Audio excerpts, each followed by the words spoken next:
बहुत पहले एक छोटा सा राज्य था। उस राज्य के राजा की मौत हो गई थी। उस राजा की एक राजकुमारी थी जो बहुत ही खूबसूरती थी।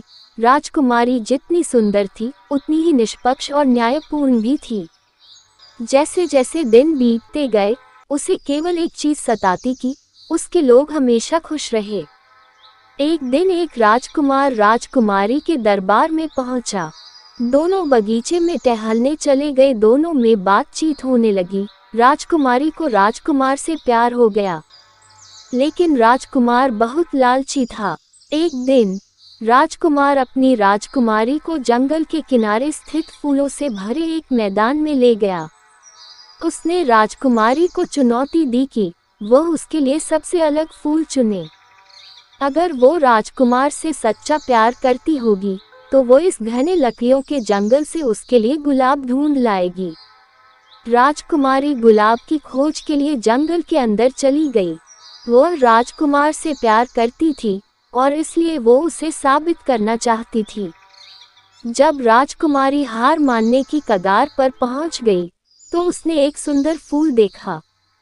राजकुमारी उसकी सुंदरता पर मोहित हो गई और इसे छूने के लिए पहुंच गई, लेकिन अचानक उसे नींद आ गई और राजकुमारी वहीं पर सो गई।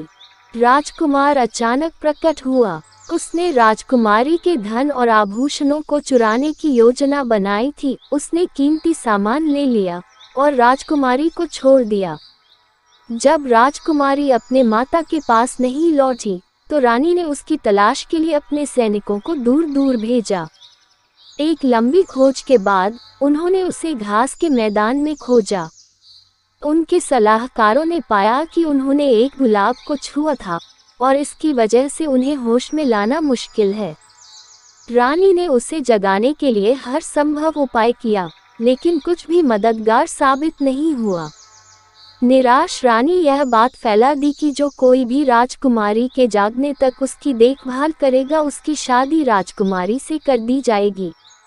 राजकुमारी की सुंदरता के कारण कई लोग उससे शादी की वजह से आए, लेकिन वो फिर भी नहीं जागी। जैसे जैसे समय बीतता गया उसकी सुंदरता फीकी पड़ती गई। फिर एक शूरवीर आया जो राजकुमारी के पास घुटने टेक कर बैठ गया और तब तक बैठा रहा जब तक राजकुमारी जाग नहीं गई। जब राजकुमारी जागी तो उसने देखा कि एक बहादुर शूरवीर उसकी तरफ घुटने टेक कर बैठा हुआ है। उसने उसे जहर और रानी के फरमान के बारे में बताया और उसने राजकुमारी से शादी करने की बात कही। रानी को अपनी बेटी को वापस पाकर बहुत खुशी हुई।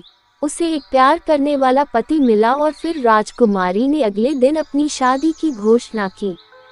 दोनों की शादी हो गई और रानी ने राजकुमार को अपने राज्य का राजा बना दिया और दोनों खुशी खुशी रहने लगे।